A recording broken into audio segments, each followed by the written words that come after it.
खजुराहो में QR code बदलकर ठगी करने वाले 3 आरोपियों में से एक आरोपी गिरफ्तार। विश्व पर्यटन नगरी खजुराहो में बीते रोज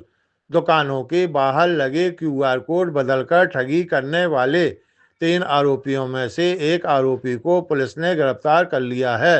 बाकी 2 आरोपी फरार बताए जा रहे हैं। पुलिस ने बताया कि आरोपी को उत्तर प्रदेश के गुरसराय जिले के आमली से पकड़ा गया है। पकड़े गए मुख्य आरोपी छोटू तिवारी ने पुलिस को बताया कि वे यूपी के सहारनपुर में कपड़े की फैक्ट्री में काम करते थे। वहां से वापस लौटते समय हम लोगों के दिमाग में क्यूआर कोड को बदलकर ठगी करने का आइडिया आया और वे लोग घटना को अंजाम देने के लिए खजुराहो पहुंचे, जहां पर उन्होंने रात के सन्नाटे में क्यूआर कोड बदलकर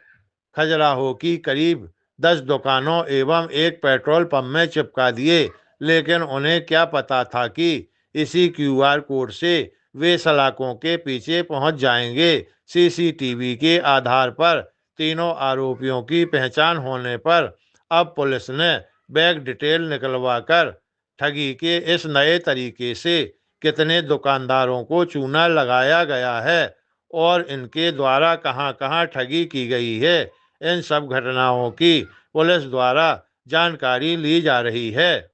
सही है सर, क्यूआर कोड के द्वारा कुछ ठगी की गई थी खजुराहो में, क्या खुलासा हुआ पूछताछ के दौरान जो पकड़ा गया आरोपी वो कहाँ कब से कर रहा था जी? खजुराहो थाना क्षेत्र अंतर्गत एक शिकायत आई थी कि क्यूआर कोड कुछ स्थानों पर बदला गया है। उस बात को गंभीरता से लेते हुए थाने पे एफआईआर पंजीबद्ध की और जब विस्तार से जांच की तो पता चला कि 3 लोग ऐसे हैं आरोपी जिन्होंने जो खजुराहो क्षेत्र में आए और उन्होंने कुछ स्थान पर अपना क्यूआर कोड लगाया ताकि जब पैसा ट्रांसफ़र हो तो उनके अकाउंट में आ जाए और इस प्रकार से धोखाधड़ी की उन्होंने। जब हमारी टीम को पता चला और उसको ट्रेस किया तो इन तीनों आरोपियों को ज्ञात किया गया और उसमें से एक जो मुख्य आरोपी है छोटू तिवारी, उसको गुरसराय का जो रहने वाला था उसको गिरफ्तार किया गया। उसके जो 2 अन्य साथीदार हैं जो कि झांसी ज़िले के ही रहने वाले हैं, उनको भी अभी ढूंढा जा रहा है और उम्मीद है जल्दी उनको भी गिरफ्तार किया जाएगा। इसमें इन्होंने ये अभी प्रथम प्राथमिक तौर पर जो जांच में तथ्य सामने आए हैं उसमें मुख्य बात ये है कि ये सहारनपुर तरफ तीनों लोग एक साथ काम करने जाते थे और फिर पैसे की इनको कमी थी और जब ये झांसी लौट रहे थे तो इनके दिमाग में आया कि इस प्रकार से यदि अपने फ़ोन पे के क्यूआर कोड बनाए जाएं और उनको अलग अलग जगह चस्पा किया जाए तो पैसे कमाए जा सकते हैं और इसी आधार से इन्होंने ये ठगी अथवा धोखाधड़ी का रास्ता अपनाया और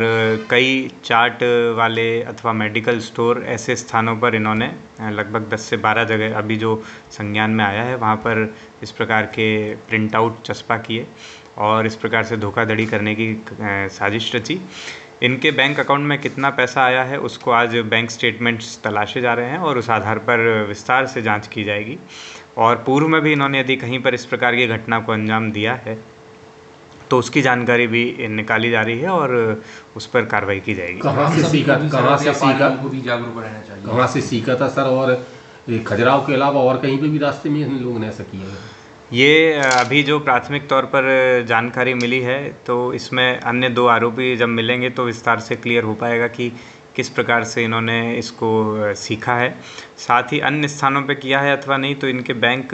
स्टेटमेंट्स की पूरी डिटेल और इनके अन्य जो मोबाइल फ़ोन है जिस पे फ़ोनपे अथवा पेटीएम का यूज़ करते हैं उसकी डिटेल निकाली जा रही है। मुझे उम्मीद है जल्दी ही इसकी भी विवेचना में खुलासा हो जाएगा। व्यापारियों को भी सर जागरूक रहने के लिए ये बात बिल्कुल आवश्यक है कि चूँकि ऑनलाइन हम लोग पेमेंट का आजकल ज़माना है, हर दुकान पर हर छोटे छोटे ठेले पर भी आजकल पेटीएम फ़ोनपे के माध्यम से पेमेंट होता है।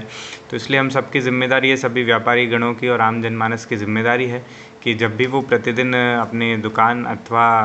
शोरूम इत्यादि पर जाएं तो एक बार ये आवश्यक रूप से चेक कर लें कि जो बारकोड